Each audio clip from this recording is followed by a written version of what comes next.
দেখো দুপুরে এখনো রান্না হয়নি, সবে বসছে। আর সকালে এই যে লুচি করেছিলাম, আর এই যে তরকারি বরবটি আলু দিয়ে একটু তরকারি করেছি। আর এই যে চাল, এখনো ভাত বসাইনি, ভাত বসাবো। এখন অনেক রান্না, মানে অনেক দেরি হবে রান্না করতে আজকে। এই যে টমেটো কুটে রেখেছে মেয়ে কোটাকুটিগুলো মেয়েই করে। তো এই যে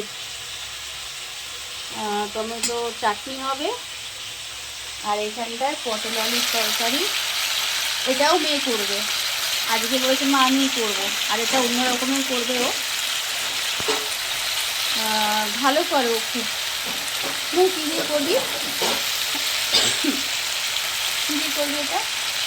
এটা চারমগজ দিয়ে করবো, চারমগজ আর গোটা গরম মশলা ফোড়ন দিয়েছি নিরামিষের মধ্যে। এগুলো দিয়ে করবে। আর বিউলির ডাল করবো। এই দেখো বিউলির ডাল, এই যে সেদ্ধ করেছি, সেদ্ধ আছে, বিউলির ডাল সেদ্ধ করা আছে। এই যে বিউলির ডালটা করবো। এই যে আজকে নিরামিষ করবো, বিউলির ডাল নিরামিষ করব। তো এই রান্নাবান্না হচ্ছে, রান্নাবান্না করে তারপরে পরে আবার আসছি।